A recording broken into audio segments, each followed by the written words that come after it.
ದಾಂಡೇಲಿಯಲ್ಲಿ Rotary club ವತಿಯಿಂದ ಪತ್ರಿಕಾ ದಿನಾಚರಣೆ. ಪತ್ರಕರ್ತರು ಸಮಾಜದ ಪ್ರತಿಬಿಂಬ. ರೋಟರಿ ಕ್ಲಬ್ ಅಧ್ಯಕ್ಷ ಅಶುತೋಷ್ ಕುಮಾರ್ ರಾಯ್ ಅಭಿಮತ. ಸ್ವಾಸ್ಥ್ಯ ಸಮಾಜ ನಿರ್ಮಾಣದಲ್ಲಿ ಪತ್ರಕರ್ತರ ಕೊಡುಗೆ ಅಪಾರವಾಗಿದೆ. ತಮ್ಮೆಲ್ಲ ನೋವುಗಳನ್ನು ಬದಿಗಿಟ್ಟು ಸುಂದರ ಹಾಗೂ ಸದೃಢ ಸಮಾಜ ನಿರ್ಮಾಣಕ್ಕೆ ಸದಾ ಶ್ರಮಿಸುವ ಪತ್ರಕರ್ತರು ಸಮಾಜದ ಪ್ರತಿಬಿಂಬ ಎಂದು ದಾಂಡೇಲಿಯ ರೋಟರಿ ಕ್ಲಬ್ಬಿನ ಅಧ್ಯಕ್ಷರಾದ ಅಶುತೋಷ್ ಕುಮಾರ್ ರಾಯ್ ಅವರು ಹೇಳಿದರು. ಅವರು ಇಂದು ಸೋಮವಾರ ಸಂಜೆ 7 ಗಂಟೆ ಸುಮಾರಿಗೆ ದಾಂಡೇಲಿ ನಗರದ ಪ್ರವಾಸಿ ಮಂದಿರದಲ್ಲಿ ರೋಟರಿ ಕ್ಲಬ್ ಆಶ್ರಯದಡಿ ಆಯೋಜಿಸಲಾಗಿದ್ದ ಪತ್ರಿಕಾ ದಿನಾಚರಣೆ ಕಾರ್ಯಕ್ರಮದ ಅಧ್ಯಕ್ಷತೆಯನ್ನು ವಹಿಸಿ ಮಾತನಾಡುತ್ತಿದ್ದರು. ಸಮಾಜದ ಅಂಕುಡೊಂಕುಗಳನ್ನು ಲೇಖನಿಯ ಮೂಲಕ ತಿದ್ದಿ ತೀಡುವ ಪತ್ರಕರ್ತರು ಸಮಾಜದ ಬಹುಮೂಲ್ಯ ಆಸ್ತಿ ಎಂದರು. ಈ ಸಂದರ್ಭದಲ್ಲಿ ನಗರದ ಪತ್ರಕರ್ತರನ್ನು ರೋಟರಿ ಕ್ಲಬ್ ವತಿಯಿಂದ ಗೌರವಪೂರ್ವಕವಾಗಿ ಸನ್ಮಾನಿಸಲಾಯಿತು.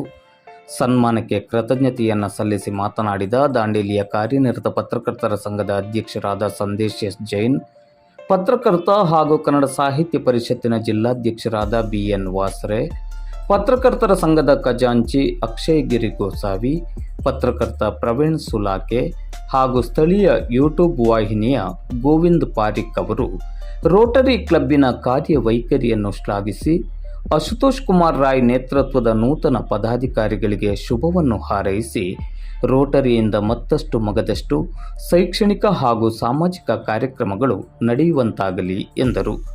ರೋಟರಿ ಕ್ಲಬ್ಬಿನ ನಿಕಟಪೂರ್ವ ಅಧ್ಯಕ್ಷರಾದ ರಾಹುಲ್ ಬಾವಾಜಿ ಅವರು ತನ್ನ ಅವಧಿಯಲ್ಲಿ ರೋಟರಿ ಕ್ಲಬ್ಬಿನ ಪ್ರತಿಯೊಂದು ಕಾರ್ಯ ಚಟುವಟಿಕೆಗಳಿಗೆ ಮಾಧ್ಯಮ ಮಿತ್ರರು ನೀಡಿದ ಸಹಕಾರಕ್ಕೆ ಸದಾ ಋಣಿಯಾಗಿದ್ದೇನೆ ಎಂದರು. ರೋಟರಿಯ ಹಿರಿಯರಾದ SG ಬಿರಾದಾರ್ ಅವರು ರೋಟರಿ ಶಿಕ್ಷಣ ಸಂಸ್ಥೆ ಬೆಳೆದು ಬಂದ ಹಾದಿಯನ್ನು ವಿವರಿಸಿದರು. ಕಾರ್ಯಕ್ರಮದಲ್ಲಿ ರೋಟರಿ ಕ್ಲಬ್ಬಿನ ಪ್ರಮುಖರಾದ doctor SL Karki, Rajesh Tiwari, S Omkumar, RP Naik, Yogesh Singh, Ravikumar Nayak, Rajesh Vernekar, Sudhakar Shetty, Imam Sarwar, Santosh Shetty, Shekhar Pujari, doctor Asif Dapedar, Joseph Gonsalves, doctor Anoop Mardolkar, doctor Jnanadeep Gaonkar, Deepak Bandagi, Venkatesh Pande ಮೊದಲಾದವರು ಉಪಸ್ಥಿತರಿದ್ದರು. ರೋಟರಿ ಪ್ರಮುಖರಾದ S ಪ್ರಕಾಶ್ ಶೆಟ್ಟಿ ಅವರು ಸ್ವಾಗತಿಸಿ ನಿರೂಪಿಸಿದ ಕಾರ್ಯಕ್ರಮಕ್ಕೆ ರೋಟರಿ ಕ್ಲಬ್ಬಿನ ಕಾರ್ಯದರ್ಶಿ ಮಿಥುನ್ ನಾಯಕ್ ಅವರು ವಂದಿಸಿದರು. आज के इस कार्यक्रम में मैं सभी पत्रकार बंधुओं को हाथ जोड़कर प्रणाम करता हूँ, अभिनंदन करता हूँ, स्वागत करता हूँ। जैसा कि आप जानते हैं कि हम लोग का जो है गाड़ी जो है 1 तारीख से 1 जुलाई से ये चेंज होता है। 1 साल के लिए रोटरी क्लब का प्रेसिडेंट, सेक्रेटरी और जो भी पदाधिकारी लोग का चुनाव रोटरी क्लब के सीनियर्स और जो भी मेंबर्स हैं वो लोग करते हैं। आज यहाँ पे जो कार्यक्रम है, आप लोग जो है इस पत्रकार जो है पत्रकार बंधु चौथा स्तंभ होते हैं, कार्यपालिका, न्यायपालिका और विधायिका, उसके बाद जो है आप लोग का ही है। तो आपके ही आप जो है गरीब लोगों का या समाज से पिछड़े गरीब जो भी है, जो भी समस्याएं रहता है उसको आप भी अपने पेन से लिखते हैं और उसके निदान भी होता है। तो हमको आप लोगों के ऊपर बहुत गर्व है और हम आपसे 1 साल जो है हम रोटरी क्लब की तरफ से हम आपसे विनती करते हैं कि आप लोग हमको सहयोग करिए और आपके साथ हम 1-2 इवेंट भी करना चाहते हैं, जैसे क्रिकेट हो गया या जो भी आपके साथ हो सके वो भी करने के हम लोग इच्छुक है। बहुत बहुत धन्यवाद सर आप लोग। ದಾಂಡೇಲಿ ಪ್ರೆಸ್ ಕ್ಲಬ್ ವತಿಯಿಂದ ನಮ್ಮ ಹೆಮ್ಮೆಯ ರೋಟರಿ ಕ್ಲಬ್ ಸಂಸ್ಥೆಗೆ ಆರ್ಥಿಕವಾಗಿ ಅಭಿನಂದನೆಗಳನ್ನು ಸಲ್ಲಿಸುವುದು. ಬಹುಶಃ ನಾವು ಸುದ್ದಿ ಎಷ್ಟು ಮಾಡಿದ್ದೇವೆ ಅನ್ನೋದಕ್ಕಿಂತ ನೀವು ಅತಿ ಹೆಚ್ಚು ಕಾರ್ಯಕ್ರಮಗಳನ್ನು ಸಮಾಜಮುಖಿಯಾಗಿ, ಜನಮುಖಿಯಾಗಿ, ಶೈಕ್ಷಣಿಕವಾಗಿ, ಆರೋಗ್ಯ ಕ್ಷೇತ್ರದಲ್ಲಿ ಕೂಡ ರೋಟರಿ ಕ್ಲಬ್ ತನ್ನದೇ ಆದ ರೀತಿಯಲ್ಲಿ ಅತ್ಯಂತ ಪರಿಪೂರ್ಣತೆಯಿಂದ ಕಳೆದ ಹಲವಾರು ವರ್ಷಗಳಿಂದ ಸೇವೆ ಸಲ್ಲಿಸುತ್ತಿರುವ ಹಿನ್ನೆಲೆಯನ್ನು ನೋಡಿದರೆ ನಿಮ್ಮ ಶ್ರಮದ ಮುಂದೆ, ನಿಮ್ಮ ಕಾರ್ಯಕ್ರಮದ ಮುಂದೆ ಖಂಡಿತವಾಗಿ ನಮ್ಮ ಸುದ್ದಿಗಳೇನು ಆ ರೀತಿ ನಮಗೆ ಅನಿಸೋದಿಲ್ಲ. ಹಾಗಾಗಿ ಈ ಸನ್ಮಾನಕ್ಕೆ ನೀವು ಎಲ್ಲರೂ ಕೂಡ ಅಭಿನಂದನೆಗೆ ಅರ್ಹರು ಅಂತ ಭಾವಿಸಿಕೊಳ್ತಾ ನಮ್ಮ ಮೇಲೆ ಪ್ರೀತಿ ತೋರಿ ನಮ್ಮ ಕಾರ್ಯಚಟುವಟಿಕೆಗಳನ್ನು ಮೆಚ್ಚಿ ನಮ್ಮನ್ನು ಕೂಡ ನೀವು ಗುರುತಿಸಿರುವುದಕ್ಕೆ ನಿಮಗೆ ನಾವು ಶತಕೋಟಿ ವಂದನೆಗಳನ್ನು ಸಲ್ಲಿಸ್ತೀವಿ. ನಮಗೆ ಬಹಳ ರೋಟರಿ ಕ್ಲಬ್ಬಿನ ಬಗ್ಗೆ ವಿಶೇಷವಾದ ಗೌರವ ಯಾಕೆ ಅಂತ ಹೇಳಿದ್ರೆ ಕನ್ನಡದ ತಾಯಿಯ ನೆಲದಲ್ಲಿ ಹುಟ್ಟಿರುವ ನಾವು, ಕನ್ನಡದ ಮಣ್ಣಿನಲ್ಲಿ ಬದುಕನ್ನು ಕಟ್ಟಿಕೊಂಡಿರುವ, ಕನ್ನಡದ ಕಂಪಿನ ಜೊತೆಯಾಗಿ ನಾವು ದೈನಂದಿನ ಬದುಕನ್ನು ಕಟ್ಟಿಕೊಂಡಿರುವ ನಾವು, ಅದರಲ್ಲಿ ವಿಶೇಷವಾಗಿ ರೋಟರಿ ಕ್ಲಬ್, ಒಂದು ರೋಟರಿ ಕನ್ನಡ ಶಿಕ್ಷಣ ಸಂಸ್ಥೆಯನ್ನು ಏನು ತೆರೆದು ಕನ್ನಡವನ್ನು ಕಟ್ಟುವ ಕೆಲಸವನ್ನು ಈ ಭಾಗದಲ್ಲಿ ಇಡೀ ರಾಜ್ಯದಲ್ಲೇ ಖಾಸಗಿ ಶಿಕ್ಷಣ ಸಂಸ್ಥೆಗಳಲ್ಲಿ ಪೈಕಿ ಅತಿ ಕಡಿಮೆ ಮೊತ್ತದ ಪ್ರವೇಶ ಶುಲ್ಕವನ್ನು ಆಕರಣೆ ಮಾಡಿ ಶೈಕ್ಷಣಿಕವಾದಂತಹ ಒಂದು ಬೆಳಕನ್ನು, ಶೈಕ್ಷಣಿಕವಾದಂತಹ ಒಂದು ಮಹೋನ್ನತ ಸೇವೆಯನ್ನು ಸಲ್ಲಿಸ್ತಾ ಇರುವಂತಹ ರೋಟರಿ ಕ್ಲಬ್ಗೆ ನಾವು ಯಾವಾಗಲೂ ರೋಟರಿ ಕ್ಲಬ್ ಮತ್ತು ಆ ಶಾಲೆಯನ್ನು ಖಂಡಿತವಾಗಿ ನಾವೆಲ್ಲ ಪತ್ರಕರ್ತರು ಸದಾ ಹೃದಯದಲ್ಲಿ ಇಟ್ಕೊಂಡಿದ್ದೇವೆ, ಮುಂದೆ ಕೂಡ ಇಟ್ಕೊಂಡಿರ್ತೀವಿ. ಅದು ನಿಮ್ಮ ಶೈಕ್ಷಣಿಕ ಬದ್ಧತೆ, ನಿಮ್ಮ ಶೈಕ್ಷಣಿಕ ಕಾಳಜಿಗಾಗಿ ಹೇಳುತ್ತಾ, ಮತ್ತು ನೀವು ಕಾರ್ಯಕ್ರಮಗಳನ್ನು ಮಾಡ್ತೀರಿ, ನಾವು ಸುದ್ದಿಗಳನ್ನು ಮಾಡ್ತೀವಿ. ಜೊತೆಯಾಗಿ ನಾನು ಬೇರೆಲ್ಲ ಸಂಘ ಸಂಸ್ಥೆಗಿಂತ ವೈಯಕ್ತಿಕವಾಗಿ ಹೇಳಿದ್ರೆ ನಮಗೆ ರೋಟರಿ ಕ್ಲಬ್ ಆಗಿ ಯಾವತ್ತು ಅನ್ಸಲ್ಲ. ಎಲ್ಲ ಫ್ರೆಂಡ್ಸೇ ಇದ್ದಾರೆ. ಅದು ರೋಟರಿ ಕ್ಲಬ್ಬಿನ ಉದ್ದೇಶ. ಯಾರು ಕೂಡ ರಿಪೋರ್ಟ್ಗಳು ನಿಮ್ಮ ನಡುವೆ ಒಂದು ಬಹಳ ಒಳ್ಳೆಯ ಬಾಂಧವ್ಯ ಇದೆ. ಎಲ್ಲೇ ಸಿಕ್ಕಿದ್ರು ಅದೊಂಥರ ಬಹಳ ಫ್ರೆಂಡ್ಲಿಯಾಗಿ, ಬಹಳ ಆತ್ಮೀಯತೆಯಿಂದ, ಹಾಗಾಗಿ ಹಲವಾರು ಸಮಸ್ಯೆಗಳಿಗೆ ನಮ್ಮ ಅಥವಾ ಈಗ ಏನೇ ಇದ್ರೂ ಕೂಡ ಅದಕ್ಕೆ ಒಂದು ಸೇತುವೆಯಾಗಿ ರೋಟರಿ ಕ್ಲಬ್ ಕೂಡ ಬಹಳ ಪರಿಣಾಮಕಾರಿಯಾಗಿ ಹೆಜ್ಜೆಯನ್ನು ಇಟ್ಟಿರುವಂಥದ್ದನ್ನು ಕೂಡ ನಾವು ಯಾವತ್ತೂ ಮರೆಯುವುದಿಲ್ಲ. ಹಾಗಾಗಿ ನಮಗೆ ನೀವು ಖಂಡಿತವಾಗಿ ನಿನ್ನೆಯೂ ಆಯಿತು, ಇವತ್ತೂ ಆಯಿತು, ನಾಳೆಯೂ ಆಯಿತು, ಮುಂದೆಯೂ ಆಯಿತು, ನೀವು ನಮಗೆ ರೋಟರಿ ಕ್ಲಬ್ಬಿನ ಪದಾಧಿಕಾರಿಗಳಾಗಿ ಯಾವತ್ತೂ ಕಾಣುವುದಿಲ್ಲ.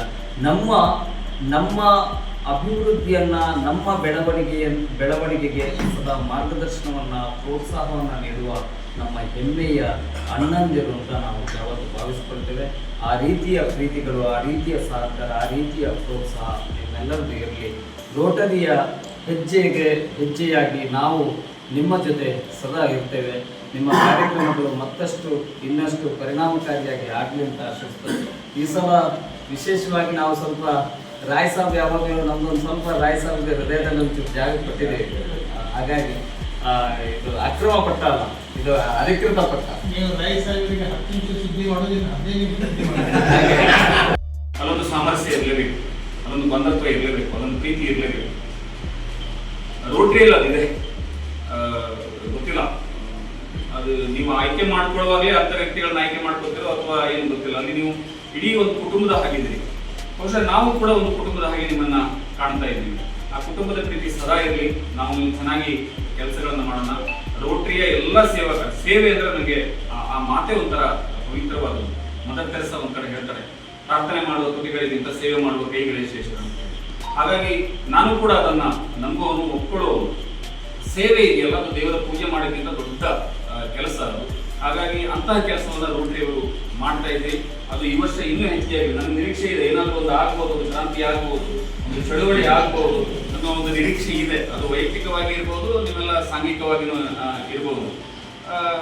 ಹಾಗೆ ಮಾಡುವ ಚಳುವಳಿ ರೂಪದ ಕೆಲಸಕ್ಕೆ ಅಥವಾ ಒಂದು ಕ್ರಾಂತಿಕಾರಿ ರೂಪದ ಕೆಲಸಕ್ಕೆ ಅಥವಾ ಇನ್ನೇನೋ ಬದಲಾವಣೆ ಮಾಡುವ, ಸಮಾಜಕ್ಕೆ ದೊಡ್ಡ ಕೊಡುಗೆಯನ್ನು ಕೊಡುವ ಆ ಕೆಲಸಕ್ಕೆ ಖಂಡಿತವಾಗಿಯೂ ಕೂಡ ನಮ್ಮ ಪತ್ರಕರ್ತರಾಗಿಯೋ ರೋಟರಿ ಕ್ಲಬ್ನ ಅಧಿಕೃತ ಸದಸ್ಯರಲ್ಲದಿದ್ದರೂ ಸದಸ್ಯರಾಗಿಯೂ ನಿಮ್ಮ ಜೊತೆಗೆ ನಾವು ಇರ್ತೀವಿ ಅನ್ನೋ ಮಾತನ್ನ ಈ ಸಂದರ್ಭದಲ್ಲಿ ಸ್ವಲ್ಪ ಕಷ್ಟ ಇದೆ. ಪತ್ರಕರ್ತರ ಬದುಕು ಹೆಂಗಿದೆ ಪಾಪ, ಅದು ಹೇಳಕ್ಕಾಗೋದಿಲ್ಲ. ಫೀಸ್ಗಳನ್ನು ಕೊಡೋದಕ್ಕಾಗೋದಿಲ್ಲ, ಮತ್ತೆಲ್ಲರೂ ಒಬ್ಬ ಪತ್ರಕರ್ತ ರೋಟರಿ ಕ್ಲಬ್ ಸದಸ್ಯ ಆಗ್ಬಿಟ್ಟ ಅಂದ್ರೆ ಅವನ ಮತ್ತೆ ಉದ್ದೇಶಿಸಿ ನೋಡುವಂಥದ್ದು ಈಗಲೇ ಕಷ್ಟ ಆಗ್ತದೆ. ಹಾಗಾಗಿ ಕೆಲವರು ಆಗ್ಲಿಕ್ಕೂ ಬಯಸೋದಿಲ್ಲ, ಮತ್ತೆ ಆಗೋದೂ ಇಲ್ಲ ನಮ್ಮ ಹತ್ರ. ಆದ್ರೂ ಕೂಡ ರೋಟರಿಯವರು ನಮ್ಮನ್ನ ರೋಟರಿ ತರನೇ ಟ್ರೀಟ್ ಮಾಡ್ತಾರೆ. ಎಲ್ಲರೂ ಕೂಡ ನಮ್ಮನ್ನ ಚಿಕ್ಕವರನ್ನಾಗಿ ಇದನ್ನಾಗಿ ಮಾಡುವುದನ್ನು ನಾವು ಎಲ್ಲೂ ಕಂಡಿಲ್ಲ. ಹಿಂದೂ ಸಹಾಯ ಅನ್ನೋದಕ್ಕಿಂತ ಹಿಂದೂ ನಿಮ್ಮ ಜೊತೆಗಿದ್ವಿ, ಈಗಲೂ ಇರ್ತೀವಿ, ಮುಂದೆನೂ ಇರ್ತೀವಿ. ರೋಟರಿ ಮಾಡುವ ಎಲ್ಲ ಕೆಲಸಗಳು ಅಷ್ಟೊತ್ತಿ ಹೇಳ್ದಂಗೆ ವರ್ಷ 1-2 ವರ್ಷ ಆಯಿತು ಕ್ರಿಕೆಟ್ ಟೂರ್ನಮೆಂಟ್ ಆಗಿಲ್ಲ. ಈ ವರ್ಷ ಮಾಡಬೇಕು, ಅದನ್ನು ಖಂಡಿತ ಮಾಡಬೇಕು. ಒಂದಿಷ್ಟು ವಿಶಾಲವಾಗಿ ಬೇರೆಲ್ಲ ಸೇರಿಸ್ಕೊಂಡು ಜನ ಮಾಡಬೇಕು. ಒಂದು ಬೇರೆ ರೀತಿಯ ಚಟುವಟಿಕೆಗಳನ್ನು ಮಾಡಿಕೊಂಡು ನಾವೆಲ್ಲರೂ ಒಂದಾಗಿರೋಣ. ಎಲ್ರಿಗೂ ಶುಭಾಶಯ ಕೊಡ್ತೇನೆ. ರೋಟರಿ ಕ್ಲಬ್ ಬಗ್ಗೆ ಮಾತಾಡಬೇಕಂದ್ರೆ ನಾನು 8th ಸ್ಟ್ಯಾಂಡರ್ಡಿಂದ 10th ಸ್ಟ್ಯಾಂಡರ್ಡ್ವರೆಗೆ ರೋಟರಿ ಶಾಲೆಯಲ್ಲಿ ಕಲಿಸಿದೆ.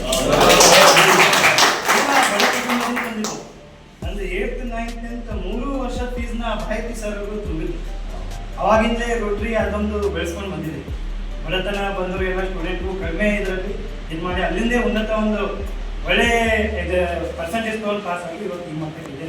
ಆದ ಕಾರಣ ಎಲ್ಲರಿಗೂ ರೋಟರಿ ಕ್ಲಬ್ ರೋಟರಿ ಕ್ಲಬ್ ಎಲ್ಲ ಸದಸ್ಯರಿಗೂ ಶುಭ ಸಂಜೆ. ನಿಮ್ಮ ಸಮಾಜಮುಖಿ ಕೆಲಸಕ್ಕೆ ನಮ್ಮದಾದ ಒಂದು ಚಿಕ್ಕ ಪ್ರಚಾರವನ್ನು ಕೊಡ್ತಾ ನಿಮ್ಮ ಕೆಲಸವನ್ನು ಆದಷ್ಟು ಜನಮುಖಕ್ಕೆ ತಲುಪಿಸೋ ಕೆಲಸಗಳನ್ನು ಮಾಡಿರೋದು ನಮಗೆ ಗೌರವಿಸಿ ಒಂದು ಚಿಕ್ಕ ಕಾಣಿಕೆಯಲ್ಲಿ ಕೊಟ್ಟಿರ್ತಕ್ಕಂಥ ತಮ್ಮ ಕೆಲಸಕ್ಕೆ ನಾನು ಅಭಿನಂದನೆಗಳನ್ನು ಸಲ್ಲಿಸ್ತಾ ರೋಟರಿ ಕ್ಲಬ್ಗೆ ಅಂತಂದ್ರೆ ನಾವು ಚಿಕ್ಕವರಿದ್ದಾಗ ನೋಡ್ತೀವಿ 7 ಕ್ಲಬ್ಬನ್ನು ನಾವು ಚಾಪ್ಟರಲ್ಲಿ ನಾವು ಹೇಳ್ಬೇಕಾದ್ರೆ ಸಂಘ ಸಂಸ್ಥೆಗಳು ಬರ್ತವೆ. ಅದರಲ್ಲಿ 7 ಕ್ಲಬ್ಬನ್ನು ಫಸ್ಟ್ ಹಾಕಿರ್ತಾರೆ. ಆನಂತರ ಉಳಿದ ಎಲ್ಲ ಸಂಘಗಳನ್ನು ಹೇಳ್ತಾರೆ. ಇವೇ ಯಾಕೆ ಹಾಕಿದ್ರು ಅಂತ ಯೋಚನೆ ಮಾಡೋದಕ್ಕಿಂತ ಇವುಗಳ ಕೆಲಸ ವಿಶ್ವವ್ಯಾಪಿ ಇದೆ. ಯಾವುದೋ ಒಂದು ಪ್ರದೇಶಕ್ಕೆ ಸೀಮಿತ ಆಗಿದ್ದಲ್ಲ, ಅಥವಾ ಯಾವುದೋ ಒಂದು ಕೆಲಸನ ಮಾತ್ರ ಮಾಡೋದಿಲ್ಲ. ಮನುಷ್ಯನ ಶ್ರಮಜೀವನಕ್ಕೆ ಏನು ಬೇಕು ಅವನ ಬದುಕಿನ ಮೂಲಭೂತ ಅವಶ್ಯಕತೆಗಳಿಗೆ ಬೇಕಾಗಿರ್ತಕ್ಕಂಥ ಕೆಲಸಗಳನ್ನು ಈ ಕ್ಲಬ್ ಮಾಡ್ತವನ್ನೋ ಕಾರಣಕ್ಕೋಸ್ಕರ ಅದನ್ನು ಹಾಕಿದ್ದಾರೆ ಅಂತ ಆನಂತರ ಬರಬೇಕು. ಅಂತಹ ಕೆಲಸಗಳನ್ನು ನೀವೆಲ್ಲ ಮಾಡ್ತಾ ಇದ್ದೀರಾ. ನಿಮಗೆ ಸಾಧ್ಯ ಆದಷ್ಟು ಬೆಂಬಲವನ್ನು ಕೊಡಲಿದ್ದು ನಮ್ಮ ಪ್ರಚಾರ ಆಗಲಿ ಅಥವಾ ಆ ಸೇವೆಗೆ ನಮ್ಮ ಸೇವೆಯನ್ನು ಸಲ್ಲಿಸ್ತೀವಿ ಅಂತ ಹೇಳ್ತಾ ನಾನು ಮಾತಾಡ್ತೀನಿ.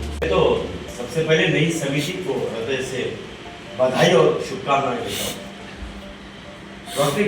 रोटरी क्लब एक ऐसा, जब भी मैंने वीडियो बनाया है या भी किया है, रिपोर्टिंग की है, तो हर वक्त एक अच्छा मैसेज या समाज की उन्नति या किसी की मदद, इसी के मद्देनजर आप लोग सेवा करते हैं। आज सभी पत्रकर्ता को यहाँ पर बुलाकर आप लोग ने सम्मानित किया, इसके लिए हृदय से धन्यवाद और हम सबके लिए गौरव का पल है। हर बार एक साल में अध्यक्ष बदलते हैं, मुझे पता नहीं, लेकिन अध्यक्ष जब भी बदलते हैं तब रोटरी क्लब का काम बढ़ते ही जाता है। जैसे जैसे अध्यक्ष बदलते हैं वो सीख कर आते हैं या क्या है पता नहीं। और एक को भी बताता हूँ, स्वामी जी लोग रहते ना, जिनके चेहरे पे कभी भी रौनक रहती, रोटरी क्लब के हर एक सदस्य का चेहरा उसी तरह है जो कि आप लोग अच्छे काम करते हैं। इसके लिए बहुत बहुत धन्यवाद। ಅದರಲ್ಲಿ ಯಾವುದೋ ಒಂದು ನಾವು ಆಕ್ಟಿವಿಟೀಸ್ ಮಾಡ್ತೀವಿ, ಅದ್ರಲ್ಲಿ ನಾವು ಅಪ್ಲೋಡ್ ಮಾಡ್ತೀವಿ. ಸೊ ನಮ್ದು ಏನಾಯ್ತು ಅಂದ್ರೆ ಯಾವ ದಿನ ನಾವು ಆಕ್ಟಿವಿಟಿ ಮಾಡ್ತೀವಿ ಆ ಸಂಜೆನೆ ನಮಗೆ ನ್ಯೂಸ್ ಬರ್ತದೆ. ಓಕೆ, ನೆಕ್ಸ್ಟ್ ಡೇ ಪೇಪರ್ ಅಲ್ಲಿ ಬರ್ತದೆ. ಸೊ ನಾವು ಏನು ಬಂದಿರೋದಿಲ್ಲ, ನಾವೆಲ್ಲ ಆ ಕಟ್ಟಿಂಗ್ಸ್ ಇದು ಮಾಡಿ ನಾವು ಗ್ರೂಪಲ್ಲಿ ಹಾಕ್ತೀವಿ. ನಮ್ಮ ಡಿಸ್ಟ್ರಿಕ್ಟ್ ಅವ್ರು ನಮ್ಗೆ ಸುಮಾರು ಸಲ ಫೋನ್ ಮಾಡಿ ಹೇಳಿದ್ರು, ನಿಮ್ದು ಏನು ಇಷ್ಟು ಫಾಸ್ಟ್ ಅಂತೇಳಿ. ಎಲ್ಲರೂ 2-3 ದಿನ ಟೈಮ್ ತಾಕಿತ್ತು ಪ್ರಗತಿ ಅವ್ರು ಹೇಳಿದಾಗೆ. ಬಟ್ ನಮ್ಮ ತಾಂಡೇಲಿ ರಿಪೋರ್ಟರ್ಸ್ ಏನಿರಲ್ಲ, ನಿಮ್ಮೆಲ್ಲರೂ ಕೂಡ ಬಹಳಷ್ಟು ಧನ್ಯವಾದಗಳು. ಯಾಕಂದ್ರೆ ನಿಮ್ಗೆ ಇಷ್ಟು ಫಾಸ್ಟ್ ನ್ಯೂಸ್ ಬರುತ್ತೆ. ಸೊ ಅದು ನಮಗೆ ಬಹಳ ಹೆಲ್ಪ್ ಆಗಿದೆ. ಮತ್ತು ಇವತ್ತು ಡಿಸ್ಟ್ರಿಕ್ಟಲ್ಲೂ ಕೂಡ ನಮ್ಮ ದಾಂಡೇಲಿ ಹೆಸರು ಬಹಳ ಒಳ್ಳೆ ತಗೊಂಡಿದ್ದಾರೆ. ನಾವು ಹಿಂದೆ ಹೋಗ್ಬೋದು ಟೀಚರ್ ಕಡೆಯಿಂದ, ಅಲ್ಲೂ ಕೂಡ ನಮ್ಮ ಡಿಸ್ಟ್ರಿಕ್ಟ್ ಅವರು ಬಹಳಷ್ಟು ಖುಷಿಯಿಂದ ಮಾತಾಡಿದ್ರು. ಮತ್ತೆ ಸುಮಾರು ಒಂದು 160 ಕ್ಲಬ್ಸ್ ಅಲ್ಲಿ 5 ಕ್ಲಬ್ ಹೆಸರು ಹೇಳಿದ್ರು. ನಮ್ಮ ರೋಟರಿ ಕ್ಲಬ್ ಪಂಜಿಮ್ ರಿವೇರಿ ಆಯ್ತು, ಆಮೇಲೆ ಹುಬ್ಳಿ ಕ್ಲಬ್ ಆಯ್ತು, ಕೋಲ್ಹಾಪುರ್, ಇಚಲಕರಂಜಿ, ನೆಕ್ಸ್ಟ್ ಹೇಳಿದೆ ದಾಂಡೇಲಿ ಕ್ಲಬ್. ಸ್ಪೆಷಲ್ ಆಗಿ ನಮ್ಮ ದಾಂಡೇಲಿ ಕ್ಲಬ್ ಈ ಸತಿ ಬಹಳಷ್ಟು ಚಲೋ ಆಕ್ಟಿವಿಟಿ ಆಗಿದೆ ಅಂತ ಹೇಳಿ. ಮತ್ತೆ ಇಲ್ಲಿ ಏನಂದ್ರೆ ನಾನು ಪ್ರೆಸಿಡೆಂಟ್ ಆದ್ರೆ ಮುಗಿದ ಮೇಲೆ ಮುಗಿತು ಅಂತಲ್ಲ, ನಮ್ಮೆಲ್ಲ ರೋಟೇರಿಯನ್ಸ್ ಆಗಿರ್ತಾರೆ ಅಂದ್ರೆ ನೆಕ್ಸ್ಟ್ ಆಗೋರ್ಗೂ ಕೂಡ ನಾವು ಅದೇ ತರದ ಒಂದು ಸಪೋರ್ಟ್ ಕೊಡ್ತೀವಿ. ಈ ಸತಿ ನಮ್ಮ ರೈಸಾಬ್ ಆಗಿದ್ದಾರೆ, ಬಹಳ ಖುಷಿ. ನಮ್ಮ ತಮ್ಮ ಮಿಥುನ್ ನಾಯ್ಕು ಕೂಡ ಕಾರ್ಯದರ್ಶಿ ಇದ್ದಾರೆ. ಸೊ ನಾವೆಲ್ಲರೂ ಸೇರಿ ಮತ್ತು ಒಳ್ಳೆ ಕಾರ್ಯಕ್ರಮ ಮಾಡ್ತೀವಿ. ಮತ್ತೆ ಆದಷ್ಟು ಸಮಾಜಮುಖಿಯಾದಂತಹ ಒಂದು ಇದು ಮಾಡ್ತೀವಿ. ಆದಷ್ಟು ಗ್ರಾಸ್ ರೂಟ್ ಲೆವೆಲ್ ಅಂದ್ರೆ ಕೆಳಗಿನ ಮಟ್ಟದಲ್ಲಿ ಜನರಿಗೆ ಏನು ಹೆಲ್ಪ್ ಬೇಕಾಗಿದೆ ಅಂತ ನಾವು ಮಾಡ್ತೀವಿ ಅಂತ ಹೇಳ್ತಾ, ನಿಮ್ಮೆಲ್ಲರೂ ಕೂಡ ನಮಗೆ ಸಪೋರ್ಟ್ ಬೇಕು.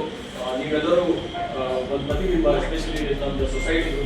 ಸೊ ನೀವು ಎಲ್ಲರೂ ಪ್ರಚಾರ ಮಾಡಿದ್ದಕ್ಕೆ ಹಾಗೆ ನಾವು ಸಪೋರ್ಟ್ ಮಾಡಿದ್ದಕ್ಕೆ ನಿಮ್ಮೆಲ್ಲರೂ ಕೂಡ ಕೈ ಮುಗಿದು ನಾನು ಧನ್ಯವಾದವನ್ನು ಹೇಳ್ತೀನಿ. ಮತ್ತು ನಾನು 2 ಮಾತುಗಳು ಅತ್ಯಂತ ಸುಭದ್ರವಾದಂಥ ಒಂದು ಸಿಸ್ಟಮ್ ಇದೆ.